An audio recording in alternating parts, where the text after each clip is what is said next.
What up, everybody? It's Chris Roscoe with Operation Moksha, and today we're talking about shadow mapping. Shadow mapping is the process of making a vision for yourself or mapping out your future and taking your shadow into consideration when you actually plan the whole fucking thing, right? And it actually makes perfect sense to do. It doesn't make sense to not do it when you actually think about it, because everybody knows that as soon as you set your sights on something that's outside of your comfort zone, as soon as you set your sights on something that's like unfamiliar or will require you to grow or stretch in some capacity, you know that you're going to have fears and doubts and insecurities and all kinds of things that are going to try and get you to stay where you are or to not go to the new scary thing, even though you really want it. You're going to try and do all these really weird things to keep yourself safe. And you can either plan on that and actually like make plans to deal with all the different parts of yourself that might speak up and have something to say. Or you can just wait until they come up and be completely caught off guard by it and have no idea what the fuck is happening.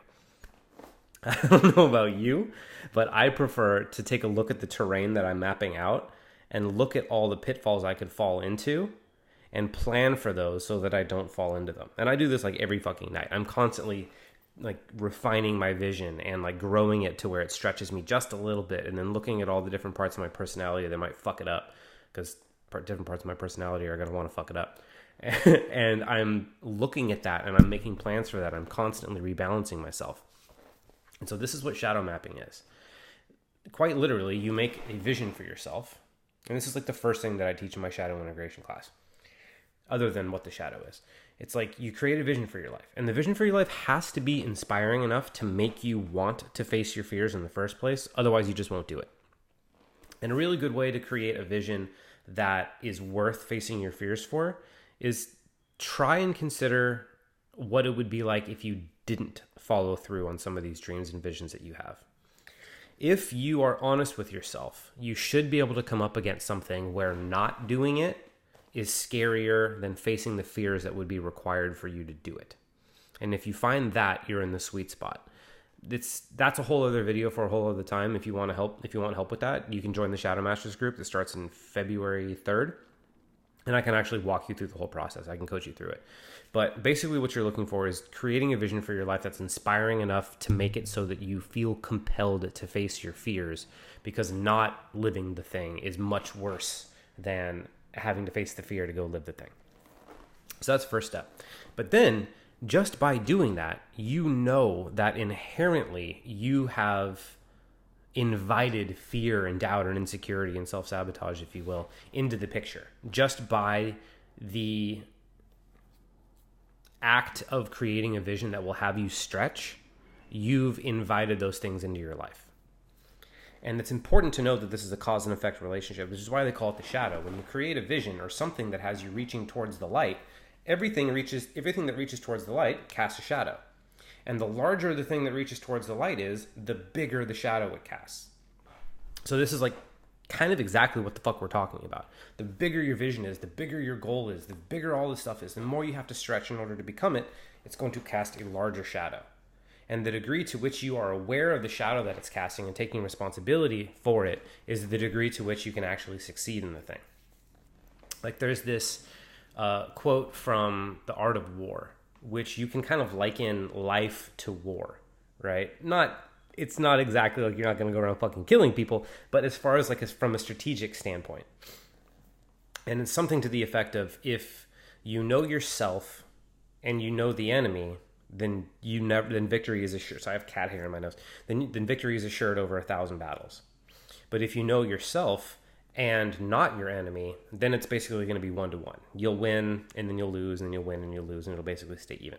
And if you don't know yourself, and if you don't know the enemy, then you're completely fucked, and they're going to win every time. And the metaphor transfers over when you say that, like, I know myself, I know who I am and what I want, and I also know the ways in which I might screw myself, which is the enemy, so to speak.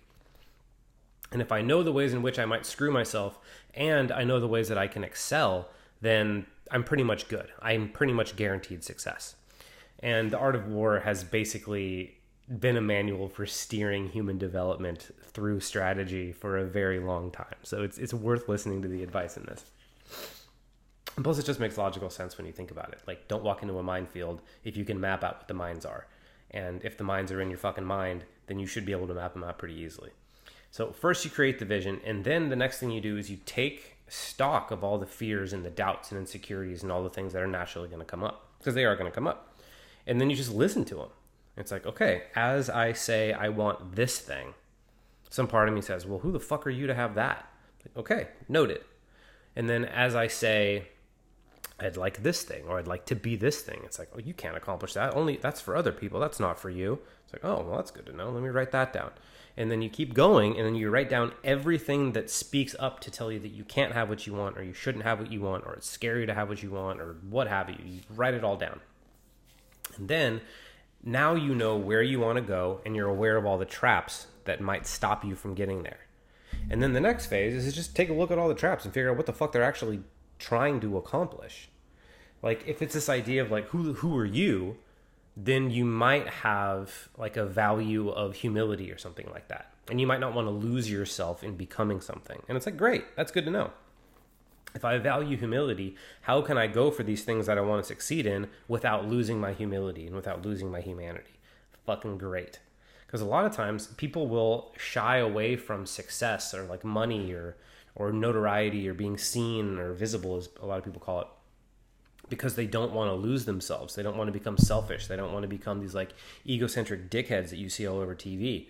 And so they just avoid the thing altogether and never get their work out there and never get to do the thing that they want to do. But if you can actually just say that, wow, this is just connected to me valuing humility and me valuing humanity, then it's like, cool. As I get more successful, I can make sure that I don't fall into those traps, and you can actually integrate that concern into your approach, and you're just a healthier, happier person. So the main idea behind this is that every fear, doubt, worry, and insecurity and all those sort of things you're ever going to come up with are just trying to help you in different ways. Like, they're going to stop you from becoming like the evil, rich, mega evil genius person, whatever, you know? Or they're going to stop you from becoming like selfish, or they're going to point to you to very specific ways that you might fuck it up. Like, a lot of times people will say, oh, I don't know if I can handle the responsibility, or I don't know if I can actually follow through on this. And they treat that like it's a fear and a doubt or something like that, but it's actually just good fucking advice. If some part of you is like, I don't know if I can handle this, well, it's like, well, check. Can you handle it? Do you think you're actually ready for this task? If not, in what ways are you not up to the task, and how can you take responsibility for that? How can you put plans in place? How can you learn something? How can you maybe train in something a little bit longer in order to make sure that you're like fully competent up to your own standards? Like, more often than not, these are good things to take into consideration. But when it's just a fear that's like steeped in a false identity, all you have to do is just listen to that part of you and just be like, wow, you have a lot of like interesting ideas. I don't think any of them are true, but I love you even though you hold these ideas, and I'm willing to help you and be with you and nurture you until you get healthier and start to see things as they really are, and that we are capable of doing what we want to do. So there's always going to be like, maybe not always, but 9.9 times out of 10, there's going to be a practical issue of like this part of you, this shadow, so to speak, is just trying to give you good advice. And you have to learn how to speak the language of the unconscious a lot of times in order to decipher the advice, which again, I can teach you in the shadow integration course that starts on February. So if you want to join, let me know. But you can also figure this out. I write a lot of content about this stuff, and I'll try and clarify it as much as possible in the future. But if you can understand what the thing's trying to help you do, and say, hey, thanks for looking out for me, for making sure that I don't turn into a dickbag, or making sure that I don't get in over my head, or making sure that I don't accidentally hurt people because I wasn't actually up to this task. Like, thanks. I'm going to integrate that wisdom and do something about it so that I'm better prepared, and so that I feel more deserving of this thing that I want to create, and more willing to walk towards it from a clear perspective with a clear path. If you don't do that, then you might shy away from meaningful things for you and just think that you're broken, even though all you were trying to do is give yourself good advice. And that's not a trap that anybody needs to fall into. So with the practice of shadow mapping, you're specifically saying, here's what I want to accomplish. Here's all the things that might screw me up. I'm willing to see how they're actually trying to help, and then I'm willing to implement their help into my life and into my worldview and into everything. And if you can do that, then your plan should pretty much work. But the interesting thing about this, again, something else I teach in the shadow course, is that as you integrate these things, your vision will likely change.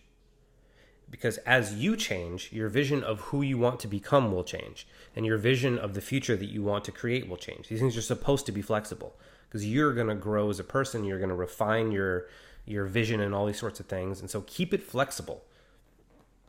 I like to say, have solid goals, but flexible plans. But even the goals should be somewhat flexible, because you're making those goals from the perspective and capacity and awareness and all these sorts of things that you currently have. So as you grow in capacity and as you grow in awareness and as you grow in maturity and as you grow in clarity, these other things will likely change as well. So plan for that, because that's another thing that stops people from making really solid goals, is like, oh my God, what if I pick the wrong thing?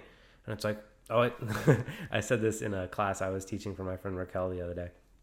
It's like, commit to yourself over goals, right? Like, you want to have the best goals you possibly can, but you want them to be stable enough to work towards over time, but you ultimately want to be connected to yourself and committed to yourself, because that is a commitment that you can never pick the wrong thing if you're committed to yourself.